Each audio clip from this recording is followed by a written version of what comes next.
What's going on, everybody? It's your boy New Sauce Hootis, and today I'm going to be showing you all the possible deviations in Once Human. Deviations are neat little creatures that can be powerful allies in combat or incredible helpers if you put them on your base. They can be found all over the map. Some of them are easier than others to obtain, but no worries, because I'll be showing you where you can find each and every single one of them and what they're used for. Now, this video is mainly going to be focused on the PvE server deviations because that's mainly what I play on, and I have a lot more knowledge on those. However, I will be touching on the PvP deviations as well, just very briefly because I don't really know much about them. So sit back and get ready for me to drop some knowledge on y'all. But before we get into today's video, as always guys, if you're enjoying the content, make sure you hit that like button. Subscribe to my channel so you never miss another video. If there's something you want to see, drop me a comment. Chances are I'll see it and we can probably make that happen. Also, tell your friends. They might like the content too. Anything like that really helps a channel like mine grow. So I appreciate the support, guys. Keep it up. There are a lot of different deviations in Once Human. No matter what you're looking to do, there's bound to be a deviation that can help you out in one way or another. There are four main categories of deviants or deviations in Once Human: combat, defender, territory, and gadget or crafting deviations. Some people classify the defender deviations as the combat type as well, and for the purpose of this video, that's what I'm going to be doing. Also, I will be using the terms deviant and deviation interchangeably. Sue me. The first category that I'll be talking about is the combat deviations. Whether marking your enemies and giving you an advantage with weak spot damage, shooting your opponents with a machine gun, or otherwise giving you a special ability or a buff in combat, there's multiple deviations to suit your fighting needs. The first deviation you're going to encounter in Once Human is the Butterfly's Emissary. It can be found right in the beginning of the game while playing the intro and tutorial. Higher levels can also be found at the Gaia Research Center ruins or later in the game by farming Securement Silo Alpha. What's it used for? The Butterfly's Emissary can either attack enemies right alongside you in combat, or with the auto attack option, will increase any crit damage dealt to the enemy. So it can really come in handy if you have one of those builds that utilizes crit damage, or if you have a specialty where like you mark your enemies and it does more damage, because you can like stack those. Pretty little butterfly, pretty little backpack. The next deviation I'll be covering is the PvE exclusive By the Wind. It can be obtained as a possible drop for completing the Prime Wars. Now, as with most farming, this is not a guaranteed drop, so you might have to complete multiple Prime Wars before you find one. What does it do? It gives you the ability Gravity Lift, which springs you up into the air for a short period and allows you to reach places that aren't normally accessible. Okay, here, peep game. Gravity Lift. What the fuck? Oh my god. Okay, that's kinda tight. I'm never gonna use it, but like, it's not bad. The next combat deviation that I'll be going over is Dr. Teddy. This support deviation can be farmed from Securement Silo Theta and has the very useful ability of healing your allies if you toss it at them, or automatically reviving you if you fall in battle. I've heard that after recent patches, Dr. Teddy's no longer available on PvE servers, but I'm not entirely sure, so I'm leaving it here anyways. Happy hunting with this one, and let me know in the comment section if any of you guys managed to snag it. This next one is also a PvE exclusive. The Enchanting Void is a combat deviation that can be found while farming Securement Silo Theta. In battle, it transforms into a panther and fights enemies alongside you. Alternatively, it can take the form of a cat and follow you around, increasing your movement speed and incrementally healing you so long as you're attacking with a melee weapon. Alright, let me see it.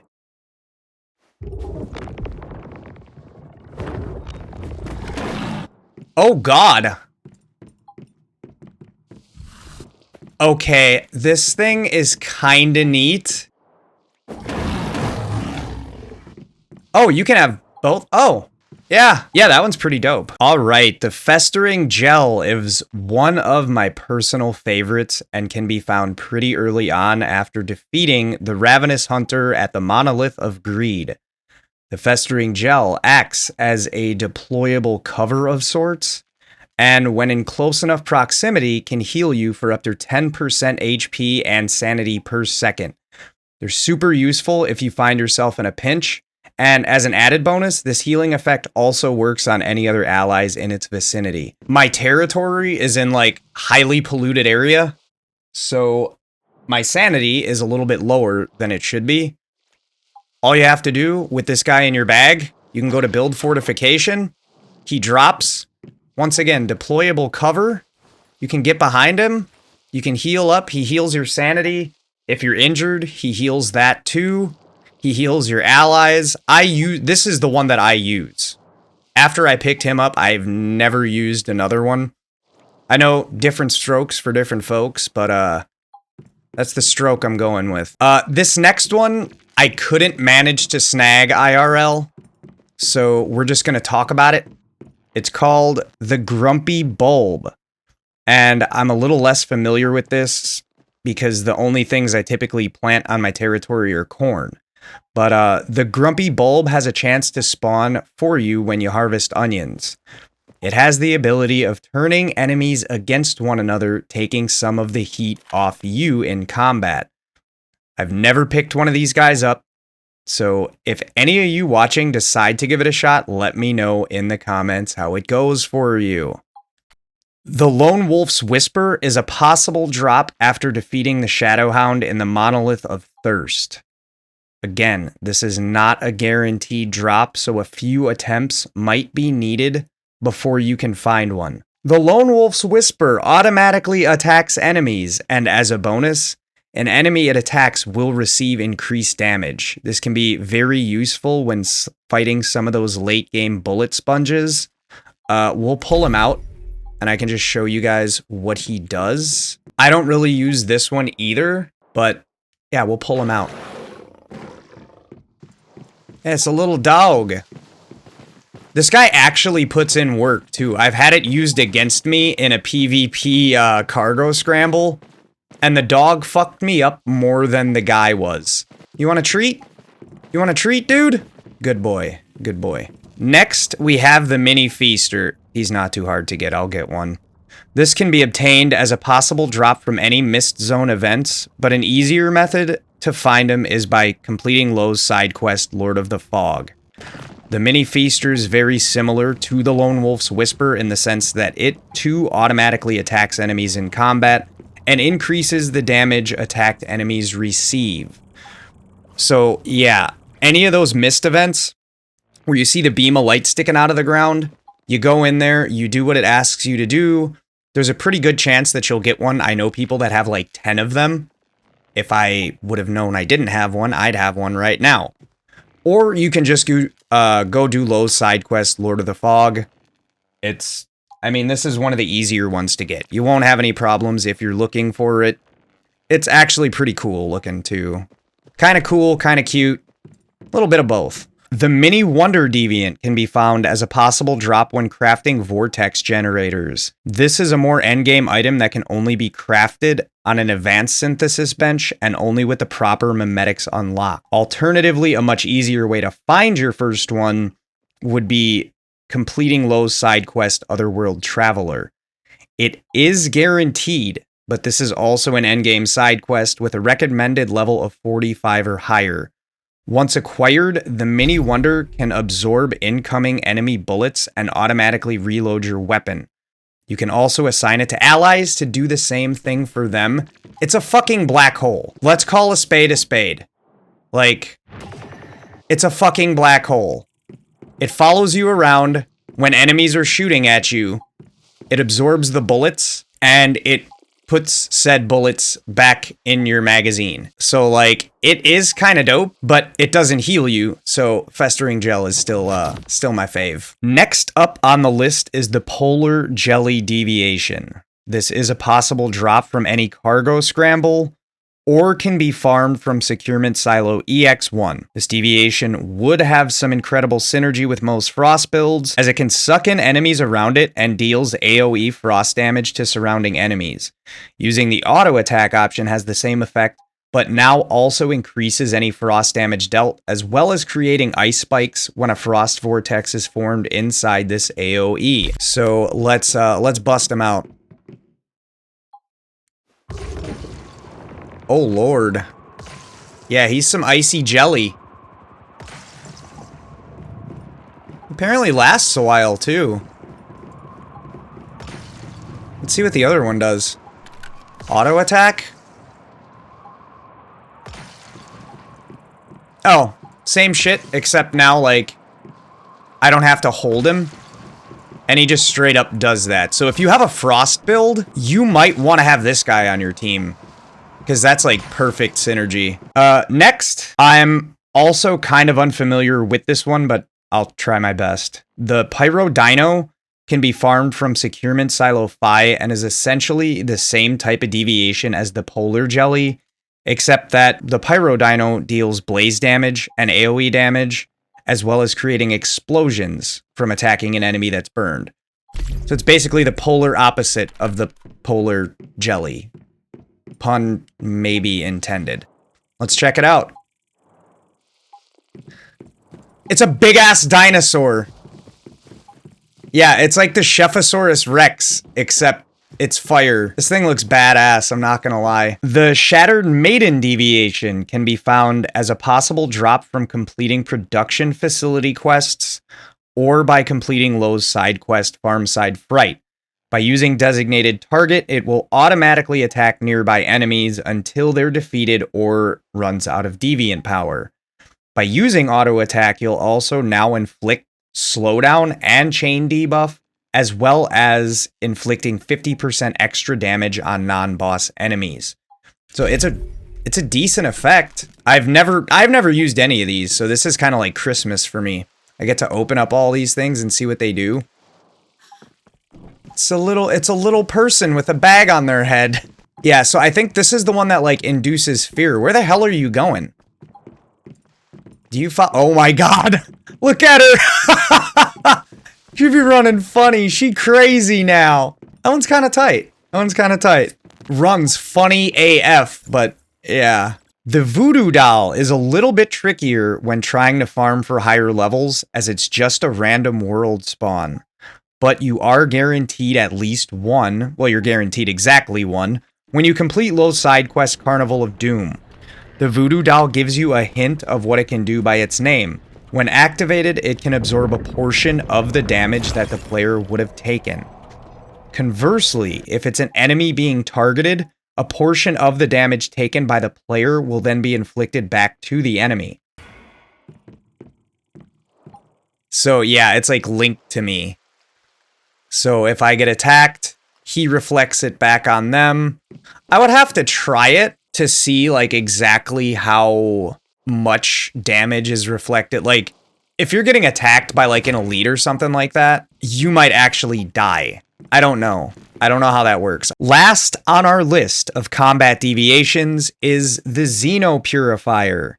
This one has a random chance to appear in weapons crates, but it's also guaranteed to you after killing 200 enemies using a melee weapon. Much like many combat deviations on the list, when selecting designated target, it'll automatically attack until the enemy has been defeated or runs out of deviant power. However, if you choose the auto attack option, it'll give you the ability to blink or teleport to a targeted enemy when using your melee attack. And this guy's actually pretty fucking badass looking. Whoa! Young Dr. X! Fucking making it rain in my stream. Good shit. I appreciate that.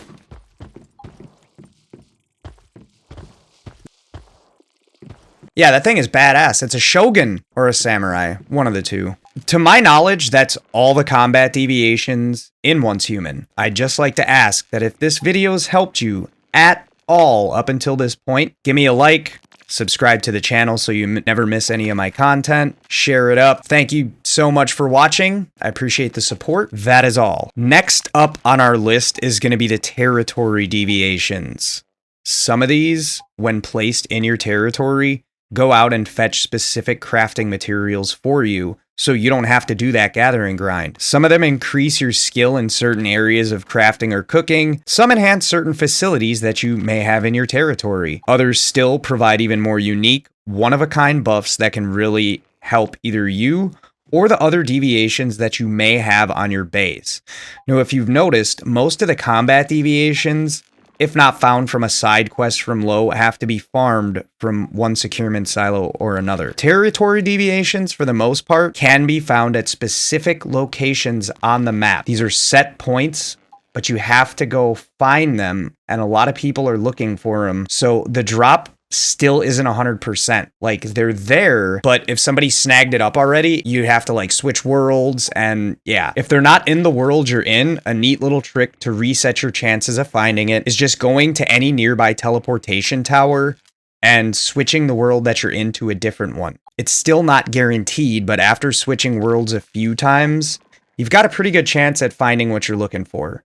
So without any further ado, we can get into the territory deviations. The first territory deviation I'll be telling you about is a PvE exclusive, as far as I know, and it's the Buzzy Bee. The Buzzy Bee increases the odds for deviated crops to grow in your garden. If you don't know, deviated crops are variants of many different crops that grow out in the world, but are used to craft more variations of certain food items. Best of all, deviated crops never spoil. Most food spoils after 24 hours or less. So this can be randomly acquired when harvesting crops throughout the world, but there is a very consistent location in Citrus County where they can be found significantly easier.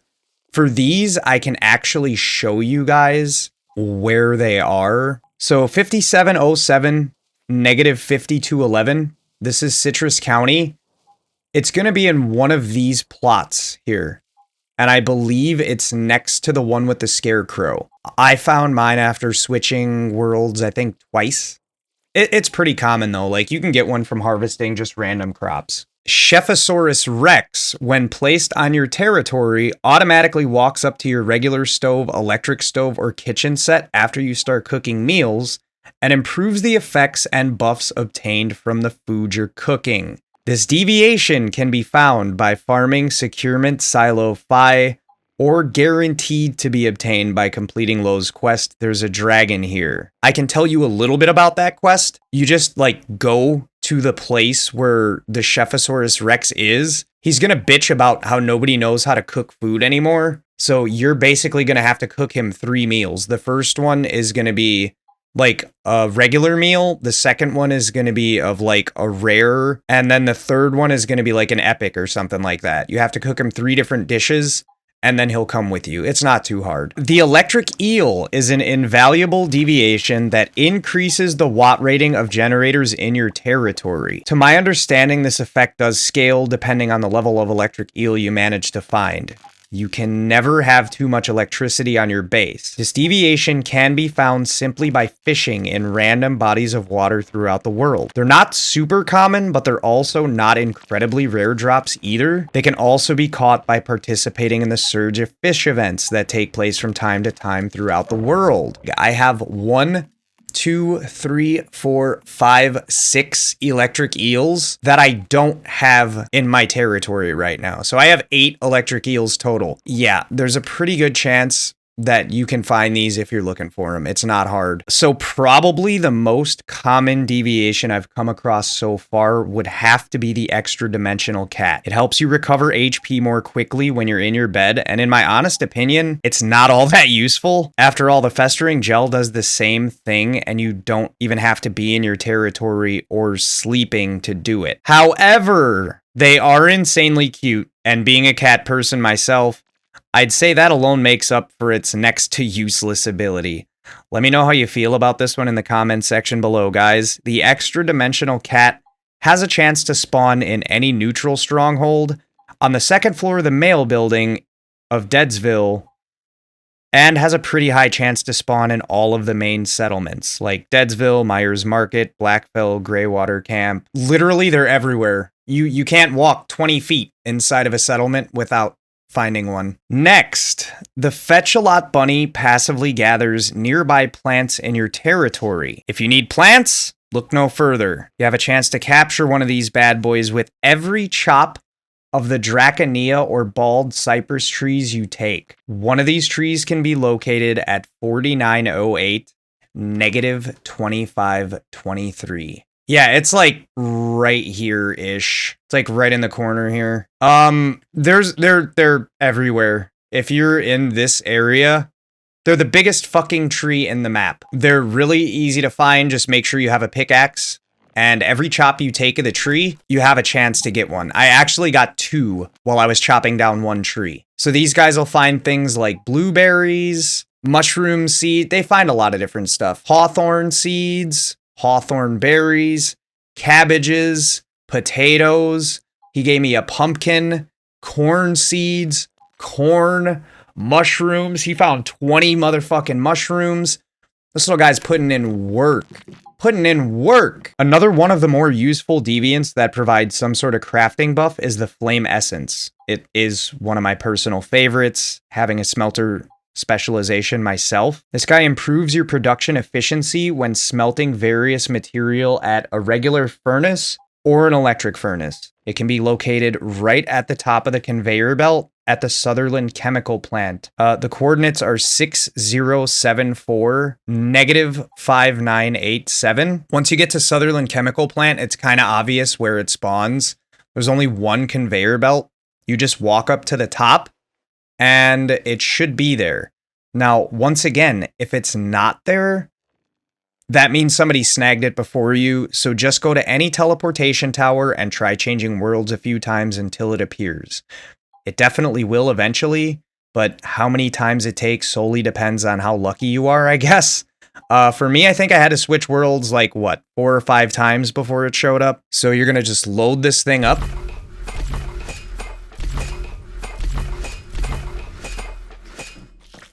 And there he is. He sits on the stove and he decreases the overall amount of time that it takes for you to craft what you're crafting. I don't know how long it would take normally, but it's like way fucking longer. So 3.5 minutes, 7 minutes. So I'd say like 10 minutes to make 500 bronze ingots. If you're at the beginning of the game and you try to make 500 bronze ingots, it would take you like an hour. Invaluable. H37 might be the perfect deviation for you if you're running low on certain area-specific crafting materials. It automatically opens loot crates at nearby settlements around your base until it runs out of deviant power. This is including, but not limited to, rubber, engineering plastics, platinum crystals, and a lot more. The higher its skill rating, the better the loot that you can obtain. This deviation can be found by farming Securement Silo Alpha, or more easily completing the side quest Fragments of a Memory. You'll run into this thing right when you're getting into like the 3rd act near Greywater Camp. Yeah, you're gonna encounter H37 initially right at the refinery pollution point. You're gonna talk to it. It's gonna teleport to Greywater Camp, you talk to it again, and that will activate your quest. And then you just do it, H37 comes along with you, and then you can now place it in your territory. It's like it finds shit for you. Once again, making the collection grind a little bit easier. Okay, if you're trying to stock up on various meats and rawhide, then this next deviant might just be the one for you. The lethal rabbit will automatically hunt wildlife when placed on your territory and bring home resources such as meat and different hides. Finding these out in the wild is kind of a pain because from everything I've heard, the drop rates for this thing can vary like immensely. They're usually obtained just by killing and butchering rabbits out in the world. I've had people tell me that it dropped for them after less than 10 rabbits, and I've had people say they've skinned upwards of 50 with no luck. Alternatively, you can try searching the beach south of Sunbury. I'll show you that in a second. I hope this helps with finding one. Let's check it out. So me personally, I was at about 47 rabbits and one was just given to me. So here's Sunbury Middle School right here. You're going to go to this little beach. There's fucking rabbits everywhere. They're a lot easier to see. There's like a lot of visibility. Let's check him out. Is he active? Let's try and find him. Yeah, look at this fucking thing. It has a barcode tattoo on the back of its neck. I'm pretty sure that's a Hitman homage. Yeah, he is straight up gutting a fucking deer. Morbid. Yeah, he's like holding a knife. Yeah, it's insane.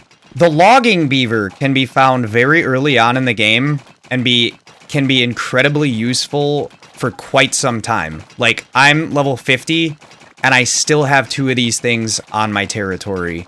The logging beaver passively automatically gathers logs for you. You can never have too much wood unless your name is New Sauce Who This, because I have fucking almost 50,000 logs. 34,000, 35, 36, 37. That's not counting the 2,833 logs that this guy has. And that's not counting the 3,210 logs this guy has. So I have over 40k logs. Like, your PC doesn't even have to be running. They just AFK get logs for you all the time. They can usually be found in abundance southeast of the first settlement, Deadsville, and Myers Market Docks. If you're having any difficulty finding them, I already have a whole other YouTube video showing you how to get the best starting base super quick and how to get 2 of these dudes within a half an hour of playing. So to keep it a buck with you guys, I didn't even know that the Nutcracker was a thing until I started doing my research for this video. If you're looking for a solid security guard for your territory, then look no further. The Nutcracker shoots enemies and hostiles that get too close to your base. The higher its deviant energy, the more potent its attacks become. The Nutcracker can be found by defeating the Forsaken Giant in the Forsaken Monolith. This next deviation will prove super useful to all the crop growers out there.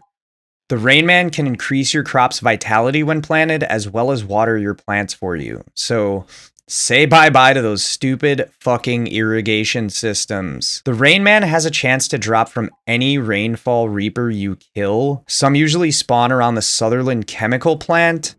There's a few different spots that you can kill the Rainfall Reaper. To my understanding, this is one of the more rare deviations in the game. But yeah, he makes it rain. The shitty thing is, he can only make it rain on one crop at a time. The shit still grows, even if it's not like being watered or whatever. So it's not the end of the world. It just grows a little bit slower. But yeah, he's pretty neat. One of the deviations that can possibly prove to be one of the most useful in Once Human is Rebecca. Now, she'll summon Mitsuko, you know, the butterfly face lady, to come and play the piano in your territory to accelerate the power and mood recovery of your other deviants. Rebecca can be captured from the Leah Research Lab. Thankfully, Rebecca dropped the very first room that I completed. Last on our list of territory deviants is the Digby Boy.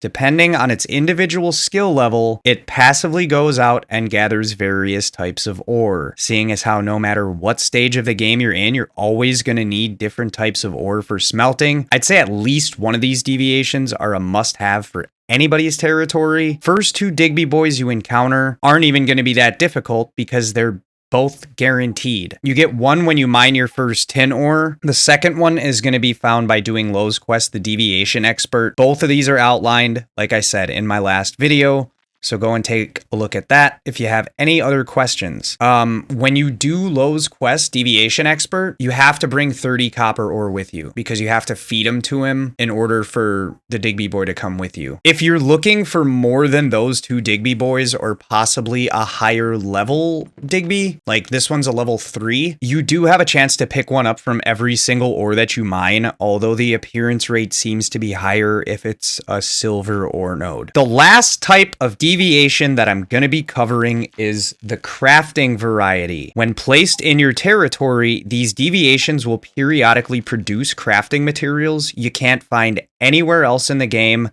that can then be used to craft unique items at your supplies and synthesis workbench. Some of these materials can be much better than others, but for the most part, this aspect of it is totally a matter of preference.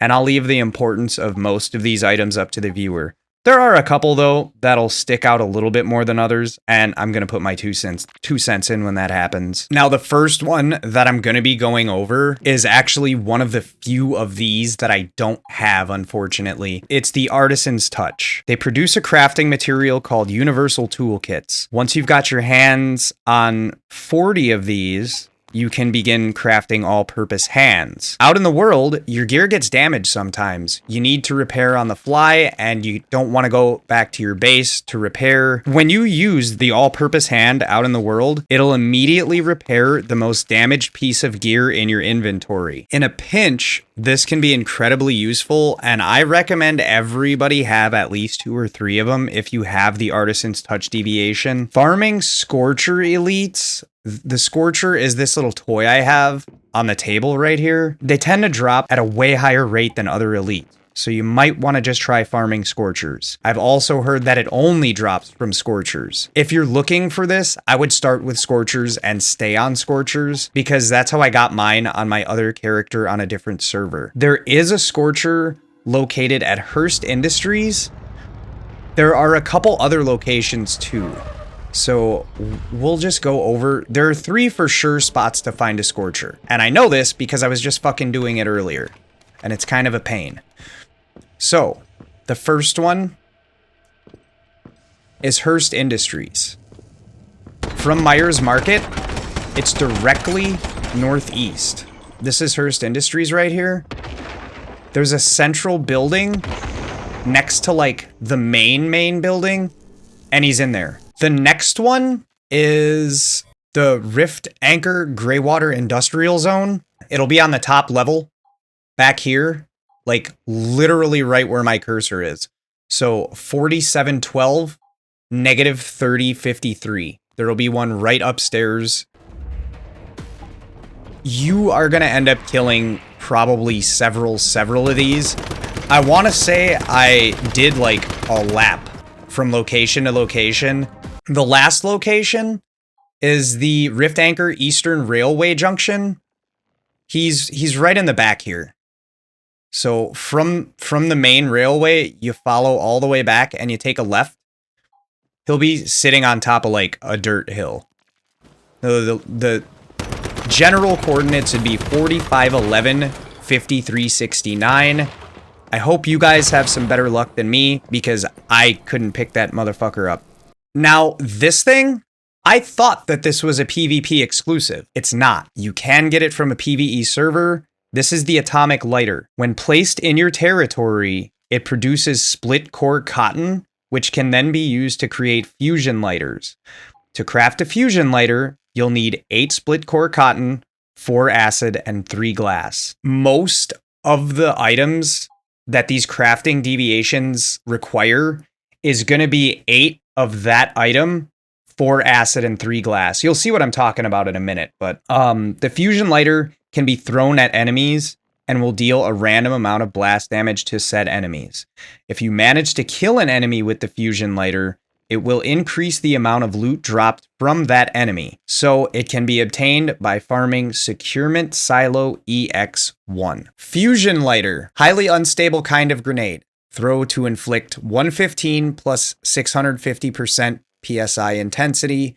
Blast damage, subject to a random base multiplier. Because of this random element, the blast damage will be different each time. If you look, right, it requires 8 split core cotton, 4 acid, 3 glass. A lot of these deviations drop a lot of unique items. Typically, just replace that unique item with this, and these two are the same. There are some exceptions, but not many. The Atomic Snail is next, and this one I've heard is a PvE exclusive. I've heard so many different things about what servers, like you can find which deviations and whatnot. The only ones I can confirm are the ones I have. This deviation produces tunneling fluids when placed in your territory, and when you have enough of them, it'll allow you to craft arrow leaps. So this is what I was saying. To craft 1 arrow leap, you'll need 8 tunneling fluids, 4 acid, and 3 glass. Arrow leap is a consumable item that allows you to dash in midair, helping to close the gap between you and enemies as well as assisting in general platforming. The Atomic Snail has a chance to drop as a Prime War reward or by opening Stardust Advent's loot crates. Disco is not dead. There is a deviation in Once Human called the Disco Ball, and it produces a crafting material known as Inspiration Fragments. Once you have enough Inspiration Fragments, you can begin crafting Utter Delights. The Utter Delight extends the duration of other Whim Potions. Basically, all of the potions that you make from the unique items that the Deviants drop, it extends the duration of those. In the long run, it reduces the requirement of other materials for more useful items. In my opinion, this one really isn't worth it, but it does look dope. That's why it's in the center of the room. I mean, that's something, right? This deviation is found by completing Hale's Moving House side quest. You can find it from the Disco Public Crisis events. Also, this is the only deviation in the entire game where all you need to fully maximize its mood is a green light, a blue light, and a red light. So it doesn't need plants, it doesn't need toys, it doesn't need music, it doesn't need heat, it doesn't need cold. It just needs these 3 different colored lights, and I think they did that for a reason. Next is the Dreamcatcher. This deviation can be placed in your territory and produces Thread of Dreams, which can then be used to craft the Weaver Whim Elixirs. The Weaver uses telekinetic hand to create spiderwebs at the enemy's location, slowing them down and chaining them together. I'm sure circumstantially it could be useful, but so would just having good gear. With that being said, if you want to try it out for yourself, the Dreamcatcher can be acquired after defeating the Arch Siam boss, the giant nightmare spider, at the Mirage Monolith, located at 6987, -5348. It's a mandatory boss. Everybody gets one, unless you just don't collect it. If you guys decide to try out the Weaver, let me know in the comments below how it worked. The next deviant I'll be going over is yet another one I really have no interest in, but some of you might be trying to test it out and see how it works with your build. It produces the crafting material Silver Spring when placed in your territory. And apparently, just finding this out, it makes crankbait. So if you're a fisherman, you might want to have this on here just for crankbait. Silver Spring can then be used to craft spring legs, which allow you to jump higher. Yep, that's it. Like I said, not really my thing. If you want to give it a shot, then try it out and let me know how much higher you're able to jump. This deviation can be found randomly in ponds and those weird looking car stacks you see sometimes when you're out exploring the world. The Gingerbread House is another deviation that doesn't necessarily make the most useful item ever, but I suppose it can be circumstantial. It produces cracker crumbs, which can then be used to make transformation cookies. These cookies can then be used by your character to transform into a random item. To transform back, interact with an item, or use your weapon. The Gingerbread House can be a random drop from Morphic crates, or much more easily obtained by completing Lowe's Quest Morphic Decoy. It drops these things, cracker crumbs. I have 79 available. Just for shits and giggles, let's eat a transformation cookie and see what it turns me into.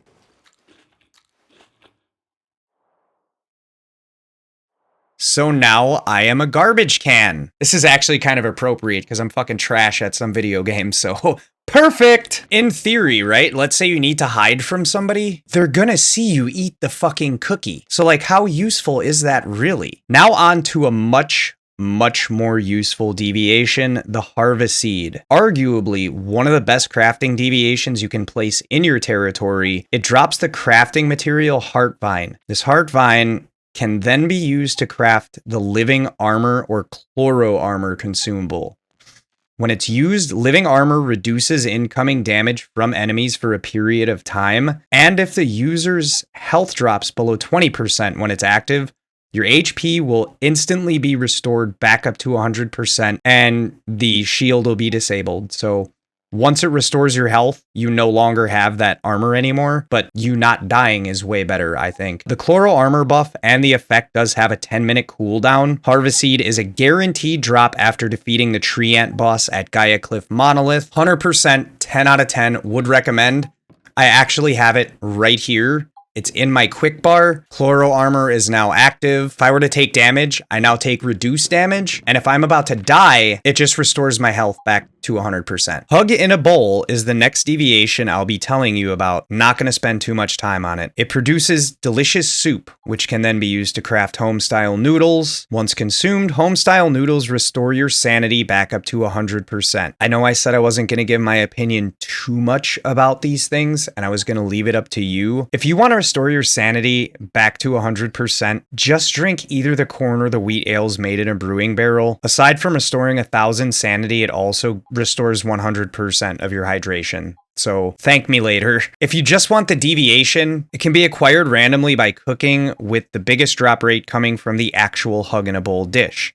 Aside from this, there is a chance for it to spawn under a bridge in Broken Delta. The coordinates would be 5771 -6056. The Masonic Pyramid is another PvP exclusive, and it can be obtained by completing the Stronghold conquests. The Masonic Pyramid allows you to craft the Predator and Parapsychology Whim potions. Predator lets you score a critical hit from the stealth status, so if enemies don't see you, it gives you a higher crit rate. And Parapsychology alerts you whenever an enemy aims at you from outside of your field of view. Think of it as like a high alert perk from Call of Duty. This one, I'm almost positive it is PvP only. Nobody I talked to on this server has it. I'm pretty sure it's PvP. Orb Lightning can be moderately useful when it comes to purifying at your base. It produces plasma, which can in turn then be used to craft Bottle Lightning. Bottle Lightning is a consumable used to increase the turrets, drones, or portable machine gun towers that you've placed. This gives them a 25% damage buff and a 33% chance to trigger Power Surge when hitting enemies. This effect does last for 15 seconds, so not the longest buff, but I mean, sometimes 15 seconds is all it takes, you know what I'm saying? Orb Lightning can be found at either the Gaia Military Base or the Rosetta Research Institute. Some coordinates to get you started would be 3061 -5851. Next up is the Party Monkey. When placed in your base, it produces its signature material, Great Party. You can then use these to craft party monkeys. As far as I can tell, setting one of these at your base will create a loud sound that will call the attention of deviants attacking your base and will act as a diversion, becoming the target of enemy attacks. If you can think of a more useless deviation, let me know down in the comments down below, but the Party Monkey can be obtained by completing production facility events, so like oil refineries and things like that. Every time you complete one, you have a chance to get it. It calls enemies to your base and then acts as a diversion, so the enemies attack it instead of you. Enemies that it called to your base for no good fucking reason. Another PvP exclusive, as far as I know, is Pup Buddy. It produces small balloons, which you'll use to craft the Featherweight Whim potion. Featherweight decreases the weight of items in your inventory. I didn't know the extent of the effects of this because I don't play in a PvP server, but if you guys would like to give me some feedback, I'd love to hear it. Pup Buddy can be dropped by deviants with the balloons on their backs in the Blackfell Fallen Zone. Our next deviation is a PvE exclusive. The Snow Globe produces snow dust, which is needed to craft snowballs. Makes sense. Hitting an enemy with a snowball will apply a slowdown debuff to them, and hitting them with 3 snowballs will apply a frozen debuff, holding the target in place completely. The Snow Globe can be acquired from farming Securement Silo Sai. It's from fighting that big-ass fridge. Yeah, once you beat him, it has a chance to drop there. The Space Turner is a bit more obscure, but can have some use if you don't play solo and are a member of a hive or have friends that are on the same server as you. The Space Turner produces spatial keystones, which are used to craft space twisters. The Space Twister sends an invite to your party members so they can be teleported to your current location. They're actually really useful. I used one for the first time last night, and if you're in a Prime War or something and you're trying to have your team teleport to you, you just use that and you can literally teleport 3 people at once. It's one of the more useful items that I've come across. That is also, if you've noticed, that's now in my quick bar. It's the second from the left. The Space Turner can be found when doing door puzzles throughout the world or by completing the Dayton Hospital side quest. Another weird transport deviation is the Strange Door. This thing produces shattered strange doors. By now, I'm sure you guys know the drill. You use the shattered strange doors to craft horizontal and standing portals. If this item didn't have limited range, it would be exponentially more useful. It does so. Its efficacy is pretty nerfed. It's useless. The doors are used to travel to another location with a portal, but you can't travel from region to region and are best used to fast travel between rooms on your own base. Or, if you ask me, just not at all. Strange Door is obtained from random door puzzles throughout the world. It makes a door, and when you walk through it, you walk out the other side just at a random, like, the other spot on your base. Last is the Upper World Spawn Deviation farmed from Securement Silo Psi. After producing the Upper World Feather, you can then craft the Upper World Protection consumable. Upper World Protection will grant you temporary invulnerability in the exchange for the ability to move, basically turning you into a living, breathing turret. This doesn't sound at all that great, but I'm sure I can think of a few situations where this might prove to be incredibly handy. I will say that having been playing this game for a month now and having well over 100 hours, I've never seen a single one of these. The Upper World Spawn might be a very rare drop, but more likely a PvP exclusive. I heard while I was playing with some friends yesterday that it's not obtainable in PvE servers. Prove me wrong. Just keep trying if you feel like role-playing as a turret and let me know how that works out for you. So there you have it, folks. All known deviations in Once Human, how they work, and where to find them. I hope my video could help you out in some way or another. And if it did, think about giving this video a like or a comment below to let me know how I'm doing. Don't forget to subscribe to the channel so you never miss another video, and tell all your friends what you saw here today so maybe I can help them too. That'll do it for me, but just remember guys, you don't have to be good to have a good time. Peace!